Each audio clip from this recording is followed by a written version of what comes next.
할렐루야, 안녕하세요. 오늘은 9월 13일 주일입니다. 오늘 바이블타임 묵상 범위는 히브리서 11장입니다. 히브리서 11장은 믿음의 장으로 알려져 있습니다. 이 히브리서 11장을 통해서 히브리서의 저자는 이 히브리서를 읽고 있을 헬레파 유대인들, 이제 기독교로 개종을 하면서 흔들리고 있는 이런 유대인들에게, 헬레파 유대인들에게 믿음의 선진들, 조상들도 믿음으로 살았다는 것을 낱낱이 열거하면서 그들이 인내할 것을, 믿음으로 살 것을 이야기를 하고 있습니다. 히브리서 11장 1절에 보면 믿음에 대한 데피니션이 기록이 되어 있습니다. 보니까 1절, 믿음은 바라는 것들의 실상이요 보이지 않는 것들의 증거니. 이렇게 하니까 뭔가는 알아들을 수 있을 것 같은데 설명하기는 굉장히 애매한 구절입니다. 그래서 쉬운 성경을 보니까요, 이렇게 기록이 되어 있습니다. 믿음은 우리가 바라는 것들에 대해서 확신하는 것입니다. 또한 보이지는 않지만 그것이 사실임을 아는 것입니다. 다시 한번 읽어드릴게요. 믿음은 우리가 바라는 것들에 대해서 확신하는 것입니다. 또한 보이지는 않지만 그것이 사실임을 아는 것입니다. 라고 하면서 2절까지 이렇게 기록이 되어 있습니다. 옛날 사람들도 믿음으로 인정받았습니다. 라고 이렇게 기록이 되어 있습니다. 그러면서 4절부터 이제 쭉 믿음의 선진들에 대해서 이렇게 기록이 되어 있는데요. 우리가 한번 짧게 한번 살펴보도록 하겠습니다. 첫 번째 나오는 인물은 아벨입니다. 4절에 이렇게 나와 있죠. 믿음으로 아벨은 가인보다 더 나은 제사를 하나님께 드림으로 의로운 자라 하는 증거를 얻었으니 하나님이 그 예물에 대하여 증언하심이라. 그가 죽었으나 그 믿음으로써 지금도 말하느니라. 아벨은 믿음으로 가인보다 더 나은 제사를 드렸다고 합니다. 계속해서 보겠습니다. 5절은 에녹에 대해서 나와 있죠. 네, 5절에 보니까 계속해서 반복되는 구절이 있습니다. 옮겨졌으니 옮기심으로 옮겨지기 전에. 여기서 중요한 것은 에녹이 죽음을 보지 않았다는 것보다 더 중요한 것은 옮겨졌다라는 것인데요. 바로 이제 살아있을 때 하나님과 동행을 하면서 하나님이 그를 이제 사망에서 이제 영원한 생명으로 옮기셨다라는 것이 굉장히 중요합니다. 여기 보니까 옮겨지기 전에 하나님을 기쁘시게 하는 자라는 증거를 받았느니라. 그래서 믿음으로써 에녹은 믿음으로 하나님을 기쁘시게 하는 자, 하나님과 동행한 자라고 이렇게 알려져 있죠. 그래서 그 유명한 히브리서 11장 6절이 바로 에녹 다음에 이렇게 나오는 것을 우리가 눈여겨볼 필요가 있습니다. 믿음이 없이는 하나님을 기쁘시게 하지 못하나니 하나님께 나아가는 자는 반드시 그가 계신 것과 또한 그가 자기를 찾는 자들에게 상 주시는 이심을 믿어야 할지니라. 그리고 7절에 노아에 대해서 나와 있죠. 노아는 믿음으로 아직 보이지 않는 일에 경고하심을 받아 경외함으로 방주를 준비하고. 참 노아의 이 믿음으로 했던 행동이 참 은혜로 다가옵니다. 아직 보이지 않는 일에 경고하심을 받아 경외함으로. 자, 믿음으로 사는 것이 어떤 일인가 또 노아를 통해서 더 잘 생각을 해볼 수 있죠. 또 아브라함에 대해서는 순종에 대해서 얘기하고 있습니다. 믿음으로 아브라함은 부르심을 받았을 때 순종하여 장래의 유업으로 받을 땅에 나아갈새 갈 바를 알지 못하고 나아갔으며. 순종했던 아브라함은 갈 바를 알지 못하고 어떻게 해야 할지 구체적으로 알지 못했는데도 순종해서 믿음으로 나아갔다는 것입니다. 그리고 또 사라에 대해서 나와 있죠. 11절에 보니까 믿음으로 사라 자신도 나이가 많아 단산하였으나 잉태할 수 있는 힘을 얻었으니 약속하신 이를 미쁘신 줄 알았습니다. 그러면서 13절에 우리가 좀 헷갈릴 수 있는 구절이 있습니다. 이 사람들은 다 믿음을 따라 죽었으며 약속을 받지 못하였을 때 그것들을 멀리서 보고 환영하며 또 땅에서는 외국인과 나그네임을 증언하였으니. 보니까 9절에는 믿음으로 그가 이방의 땅에 있는 것 같이 약속의 땅에 거류하여 동일한 약속을 유업으로 함께 받은 이삭 및 야곱과 더불어 장막에 거하였으니. 여기서는 9절에서는 약속을 받았다고 하고 13절에서는 약속을 받지 못했다라고 합니다. 여기서 13절에서 말하는 약속은 9절에 말하는 그 약속과는 다른데요. 바로 이 약속은 예수로 이루어질 종말적인 구원에 관한 약속입니다. 그것은 이제 예수님께서 오신 후에 십자가에서 달려 돌아가신 후에 이렇게 그 이후의 시대 사람들만 들을 수가 있던 거죠. 그렇지만 13절을 다시 보면 그것들을 멀리서 보고 환영했다. 이 말은 무슨 말이냐면 이제 9절에 보니까 약속을 받았다라고 하잖아요. 근데 이 약속을 받은 아브라함과 이삭과 야곱은 단순히 그것을 본 것이 아니라 정말 이후에 이루어질 종말론적 구원의 약속 또한 멀리서 볼 수 있는 이런 믿음이 있었다라는 것입니다. 그래서 이제 15절과 16절에 이렇게 나와 있죠. 그들이 나온 바 본향을 생각하였더라면 돌아갈 기회가 있었거려니와. 만약에 이 종말론적인 약속을 믿지 못했다면 이 본향을, 그 고향을 생각해서 다시 돌아갔겠지만 16절에 보니까 그들이 이제는 더 나은 본향을 사모하니 곧 하늘에 있는 것이라. 그러니까 더 나은 본향, 이 땅에 있는 본향을 그들이 돌아갈 곳이라고 생각하지 않고 곧 하늘에 있는 본향이 그들이 있는 정말 돌아갈 것이라고 믿었기 때문에 약속을 받지 못했지만 멀리서 보고 환영했다라는 말씀이 우리가 여기서 이해를 할 수가 있는 것입니다. 그러면서 계속 아브라함에 대해서 17절에 이야기를 하죠. 아브라함은 시험을 받을 때에 믿음으로 이삭을 드렸다 라고 되어 있습니다. 믿음으로 이삭을 드릴 수 있는 비결이 무엇입니까? 19절에 나와 있죠. 그가 하나님이 능히 이삭을 죽은 자 가운데서 다시 살리실 줄 생각한지라. 바로 그 믿음이 있었기 때문에, 왜냐하면 약속에 근거한 믿음이 있었기 때문입니다. 18절을 보면 그에게 이미 말씀하시기를 내 자손이라 칭할 자는 이삭으로 말미암는다 라고 이야기를 했습니다. 그러니까 단순한 그 하나님에 대한 믿음뿐만 아니라 약속에 근거한 믿음이었기 때문에 아브라함은 시험을 받을 때 믿음으로 이삭을 드릴 수 있었던 것입니다. 그리고 20절과 21절과 22절은 이제 미래를 바라보았던 믿음을 가지고 있던 이삭과 야곱과 요셉에 대해서 얘기하고 있습니다. 특별히 22절 보면은 믿음으로 요셉은 임종시에 이스라엘 자손들이 떠날 것을 말하고 또 자기 뼈를 위하여 명령하였으며, 이제 요셉이 죽을 때 그런 유언을 하죠. 자기 뼈를 여기에 묻지 말고 가져가서 이제 하나님의 땅에 묻어라 라고 얘기합니다. 그것은 바로 미래를 바라보는, 이제 비록 이스라엘 백성들이 종으로 살고 있지만 하나님의 약속이 이루어질 것을 믿는 그 믿음이 있었기 때문에 그것은 자기의 죽을 때 자기의 뼈에 대해서 이렇게 명령을 하는 것을 볼 수가 있죠. 그리고 23절부터 쭉 이제 9절까지는 이제 모세에 대한 내용입니다. 보니까 24절과 25절 보면 믿음으로 모세는 장성하여 바로의 공주의 아들이라 칭함받기를 거절하고 도리어 하나님의 백성과 함께 고난받기를 잠시 죄악의 낚시를 누리는 것보다 더 중요하고 그리스도를 위하여 받는 수모를 애굽의 모든 보화보다 더 큰 재물로 여겼으니 이는 상 주시는 이심을 바라봅니다. 모세는 이제 바로의 아들이었죠.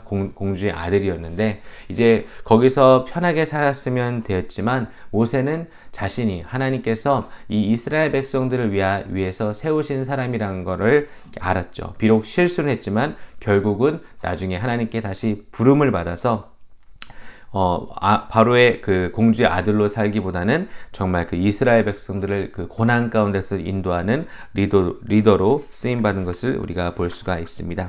그리고 또 31절에서는 기생 랍에 대한 이야기가 나옵니다. 믿음으로 기생 랍은 정탐꾼을 평안히 영접하였으므로 순종하지 아니한 자와 함께 멸망하지 아니하였도다. 이 기생 믿음의 랍은 참 귀합니다. 랍은 실질적으로 하나님의 역사를 본 적이 없습니다. 그런데 그는 보이지 않는 하나님에 대한 소식만을 듣고 정말 하나님의 기생 랍을 복되게 하셔서 믿음을 가지게 한 것이죠. 그래서 이 정탐꾼들을 숨겨주고 그리고 자신이 그 구원받을 거란 약속까지 받으면서 그 성에 있는 사람들과 함께 멸망하지 아니하고 기생 랍과 그의 모든 가족들은 이제 구원을 받는 것을 우리가 이제 성경을 통해서 볼 수 있습니다. 그래서 정말 보고 믿는 것보다 보지 않고 믿는 것이 더 귀하다라는 그 예수님의 말씀처럼 기생 라합은 하나님에 대한 소문으로만으로도 그 하나님에 대한 하나님을 믿을 수 있는 그런 복된 길을 가졌던 것이죠. 그러면서 32절과 33절과 34절에 이렇게 얘기합니다. 내가 무슨 말을 더하리요? 기드온, 바락, 삼손, 입다, 다윗, 사무엘 선지자들의 일을 말하면 내게 시간이 부족하리로다. 그들은 믿음으로 나라를 이기기도 하며 의를 행하기도 하며 약속을 받기도 하며 사자들의 입을 막기도 하며, 다니엘을 얘기하는 거죠. 불의 세력을 멸하기도 하며, 다니엘입니다. 칼날을 피하기도 하며, 계속 다니엘이네요. 연약한 가운데서 강하게 되기도 하며, 삼손을 또 얘기할 수 있는 거겠죠. 전쟁에서 용감하게 되어 이방 사람들의 진을 물리치기도 하며, 다윗에 대한 이야기를 합니다. 그러면서 36절에 믿음으로 살면서 믿음으로 살았지만 고난받았던 사람들의 이야기가 나와 있습니다. 또 어떤 이들은 조롱과 채찍질과 찍불만 아니라 결박과 옥에 갇히는 시련도 받았으며 돌로 치는 것과 톱으로 켜는 것과 시험과 칼로 죽임을 당하고 양과 염소의 가죽을 입고 유리하며 궁핍과 환난과 학대를 받았으니 이런 사람은 세상이 감당하지 못하느니라. 그들이 광야와 산과 동굴과 토굴에 유리하였느니라. 보면요, 돌로 치는 것은 스가랴와 또 전승에 의하면 예레미야가 돌로 쳐서 죽임을 받았다고 합니다. 그리고 이제 칼로 죽임을 당하고 톱으로 켜는 것은 무엇이죠? 이사야가 이제 므낫세 왕이 죽이려고 할 때 나무 뒤에 이렇게 숨었는데 잔인했던 므낫세 왕 그 나무를 잘라버림으로써 이사야를 죽였다라고 합니다. 그리고 또 양과 염소의 가죽옷을 입고, 우리가 또 세례 요한도 생각이 나겠지만 엘리야 또한, 이 선지자 엘리야 또한 이렇게 양과 가죽의 옷을 입고 유리하여 궁핍하며 환난과 학대를 받았죠. 그리고 38절에 보면 광야와 산과 동굴과 토굴에 유리하였다. 이 정말 예수 그리스도를 하나님을 잘 믿었던 유대인들이 엄청난 핍박의 시대 가운데 있을 때가 있는데, 이제 마카비 시대라고도 하는데요. 그때 시대 사람들은 이 믿음 때문에 산과 동굴과 토굴에 숨어서 살았다라고 합니다. 그러면서 이제 39절, 40절에 이렇게 이제 마무리가 되는 것이죠. 40절에 보면 이는 하나님이 우리를 더 위하여 더 좋은 것을 예비하셨은즉 우리가 그들로 온전함을 이루지 못하게 우리가 아니면 그들로 온전함을 이루게 하지 못하게 하려 합니다. 더 좋은 것을 예비했다라는 것은 사실 이제 예수 그리스도를 얘기하는 그 더 나은이라는 단어와 똑같은 것인데, 우리는 이제 예수 그리스도의 그 약속을 받은 자이기 때문에 이렇게 표현을 하고 있는데요. 결국은 우리가 아니면 그들로 온전함을 이루지 못하게 한다라는 것은 그들과 함께 우리가 온전함을 이룬다라는 표현을 하고 있는 것을 제가 이렇게 또 말씀을 준비하면서 이렇게 책에 기록된 것을 보았습니다. 여기에 관해서 혹시 더 궁금한 점이 있으면 저에게 더 한번 물어보시면 제가 더 연구해서, 아니면 또 김원권 목사님 여쭤보시면 연구해서 알려드리도록 하겠습니다. 이렇게 우리는 믿음의 선진들의 이야기를 쭉 잠시 풀어봤습니다. 저에게 온 한 구절은요, 바로 11장 7절의 말씀입니다. 믿음으로 노아는 아직 보이지 않는 일에 경고하심을 받아 경외함으로 방주를 준비하여. 노아는 그 당시 하나님께서 은혜를 주셔서 하나님께 의인으로 산 사람이었죠. 그 경고하심을 노아만 받은 것이 아니라 많은 사람들이 들었지만 그 하나님의 경고하심에 반응했던 사람은 바로 노아입니다. 그런데 노아는 경외함으로 방주를 준비했다고 해요. 제가 사명자 시리즈에 이 노아에 대해서 얘기를 했지만, 노아가 방주를 짓는 시간은 우리가 120년으로 알고 있지만 사실 120년은 아닙니다. 왜냐하면 노아가 500세 때 이렇게 명령을 받았고, 그리고 600세 때 방주에 들어갔으면 이 시간은 100년밖에 되지 않잖아요. 그래서 120년이 아니고 아마 수십 년 동안의 방주를 준비했는데, 이 일은 엄청난 인내를 요구하는 일이었을 겁니다.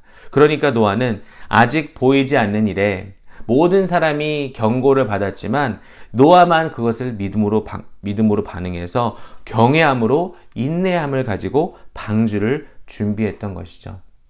사랑하는 우리 대학 청년부 여러분, 우리가 지금 이 세상을 살고 있지만 이 엔딩, 마지막 때는 우리가 눈에 보이지 않는 일입니다. 그런데 하나님께서는 우리에게 말씀으로 경고하심을 받았는데 우리는 어떻게 살고 있습니까? 바로 노아처럼 경외함으로 우리가 믿음의 방주를 준비해야 될 줄 믿습니다. 그럴 때 노아는 어떻게 됐죠? 그 집을 구원하고 이로 말미암아 세상을 정죄하고 믿음을 따르는 의의 상속자가 되었느니라. 오늘 이 히브리서 말씀을 통해서 믿음으로요 더 나은 제사를 드린 아벨이 있었고요, 믿음으로요 하나님을 기쁘시게 동행했던 에녹이 있었고요, 그리고 믿음으로 순종했던 아브라함이 있었고, 그리고 시험을 받을 때 아브라함은 하나님의 약속의 말씀에 근거하여 그 믿음을 이겨냈습니다. 그리고 이삭과 야곱과 요셉은 그 미래를 바라보는 믿음이 있었고요. 모세는 자신이 왕자로서 사는 것보다 그리스도를 위해서 받는 수모를 더 낮게 여기면서 믿음으로 살았습니다. 그러면서 또 기생 라합은 믿음으로 정말 하나님의 말씀을 그에 관한 소문을 들었을 때 믿음이 생겨서요 그 정탐꾼들을 구해줘서 그 가족이 구원을 받았습니다. 그러면서 믿음으로 산 선진들, 그리고 믿음으로 살았지만 고난을 받았던 선진들, 이런 다양한 모습이 있습니다. 마찬가지로 노아도 믿음으로 반응했지만 수십 년 동안 그 방주를 짓는 것은 고난과 인내를 요구하는 일이었습니다. 우리가 믿음으로 살아갈 때 우리에게 요구되는 것은 때로는 고난과 또 오랜 시간의 인내입니다. 그러나 우리가 경외함으로 믿음의 방주를 준비할 때 정말 하나님께서 우리를 구원하시는, 하나님께서 우리가 믿음의 방주를 잘 준비할 때 우리가 그 삶이 옳았다는 것을 하나님께서 증명해 주실 거기 때문에 우리는 오늘 하루도 믿음으로 살 수가 있습니다. 현실이 답답합니다. 힘듭니다. 견디기 어렵습니다. 하나님을 경외하기 더더욱 힘든 시간입니다. 하지만 우리는 노아처럼 이 하나님의 말씀을 통해 분명 우리에게 말씀해 주시고 있기 때문에 경외함으로 믿음의 방주를 오늘 하루도 준비하는 귀한 하루가 되시기를 주님의 이름으로 기도하겠습니다. 하나님 감사합니다. 오늘 히브리서 11장 말씀을 통하여서 이 믿음의 선진들의 이야기를 통하여서 우리에게 다시 한번 우리의 믿음을 점검하게 하시고 우리의 믿음을 강하게 하심을 주님 감사합니다. 노아처럼 노아의 예를 들어볼 때 하나님 믿음은 정말 인내심을 갖는 것이고 정말 모두가 그 경고를 들었지만 그 경고에 또 반응하는 것이고 경외함으로 또 방주를 준비하는 것입니다. 우리의 삶을 되돌아봅니다. 주님, 아버지 하나님께서 말씀하실 때 믿음으로 반응하는 저희 될 수 있도록 도와주시고 아버지 하나님 경외함으로 하나님 믿음의 방주를 준비하는 삶이 될 수 있도록 주여 도와주시옵소서. 감사드리며 예수님의 이름으로 간절히 기도합나이다. 아멘. 여러분 오늘 복된 주일 되시기를 바랍니다.